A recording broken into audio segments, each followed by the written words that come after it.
pipes is fed nutrients in water at a regular time.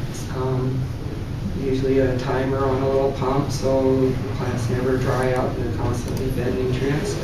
The other way is just in buckets of dirt, and we usually manually, but not necessarily, water the plants. And the reason why you use a neutral grow medium is so you can be specific in the nutrients that you supply each plant. Each plant requires different nutrients, and this is how specific science has gotten growing. So to say that there's no science on the plant is pretty safe.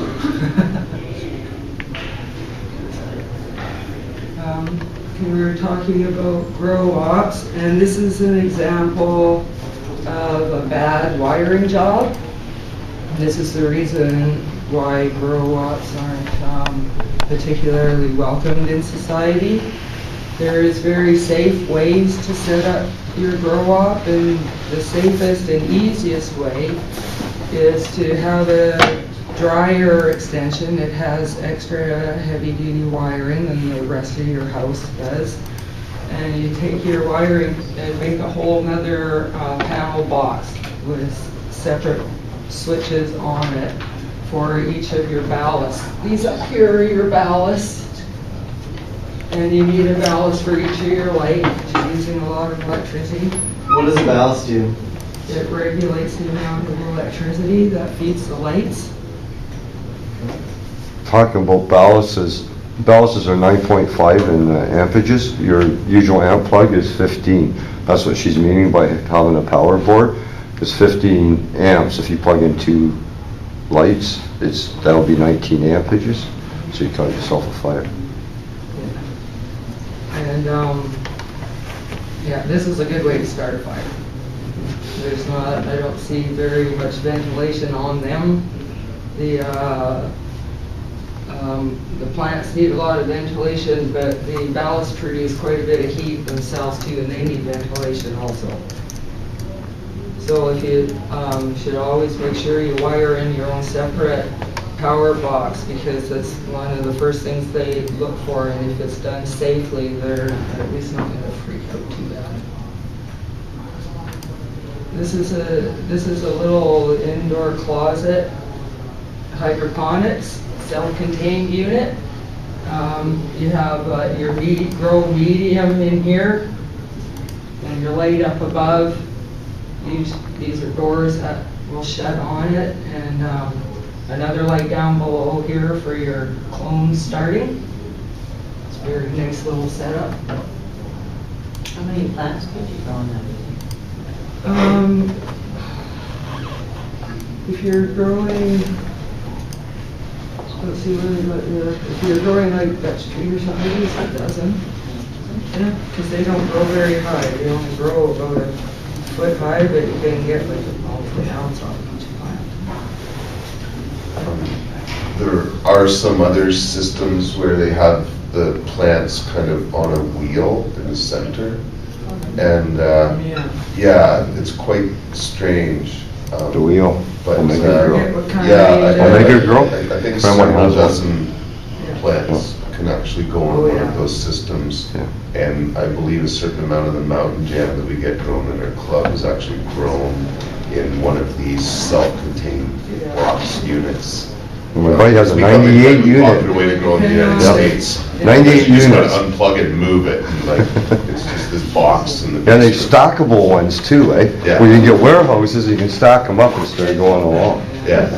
This is a technology that's developed from old wine beer baths. Stainless steel, they're highly reflective, and the growing technology was actually part of the space experiments that they were doing, how plants would behave without growing without gravity. Or soil. So, yeah, or soil. So the light bulb is central, and it's a long tube, and then you have a big vat.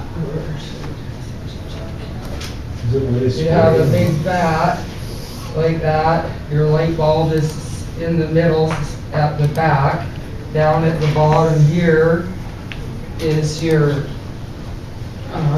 holding vat of nutrients and water, and along the edge there's containers like this that your plants are growing out of. And I'm going to do a really bad pot plant. So as this spins, the roots here go through the nutrients and out. Okay. They sell those in town? You can order them. I've seen them online. Yeah.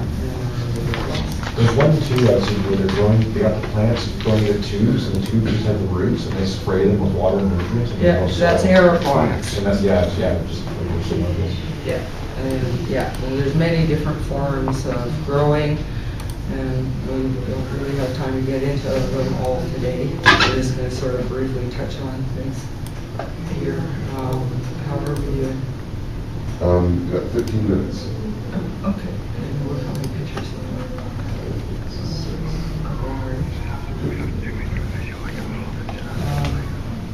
Man, so this is beautiful for any household could have a setup like that in it. It's very, very well thought of for personal use. Okay, this is cannabis growing in a larger operation. You see, you have the ventilation that they have, fans growing. I'm a little bit surprised myself that for the amount of plants that they've got growing, that they don't have a separate room for drying. Usually you want to dry your plants in a separate room because of the amount of, but maybe these are, maybe they're not trying to grow these anymore.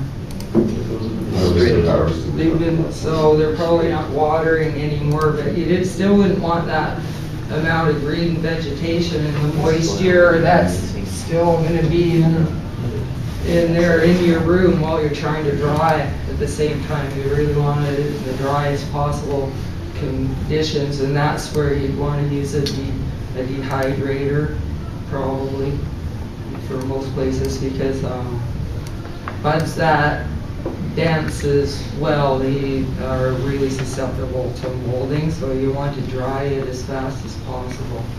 I guess I should have, one thing that I wanted to say back with the growing, and I mentioned it earlier, was as the plants are growing, it uses what you feed it essentially as building blocks to make more vegetation and get bigger. So I myself have found a good rule of thumb is if you're using a commercially prepared fertilizer, to follow the directions, but cut it back by 1/3. Always under-fertilize your plants. If you over-fertilize them, you're not going to get good medicine. It's going to not burn well, and it's going to be chemically poisoned. Even if you're using organic fertilizers, you can still over-fertilize very easily if you're using organic fertilizers. And cannabis originally was a weed. It is a herb, and herbs always grow well under slightly stressful conditions. They want to work. If they have to work a little bit, like if it's too hot for them or too dry for them or not quite enough nourishments, they get stronger and they get more powerful. They make better medicine for us. So there's a fine line. You don't want to stress them and understarve them, but you don't want to overfeed them either, and to get a bigger yield or to make them grow faster. We have to work with the plants and we'll let them work at their own speed.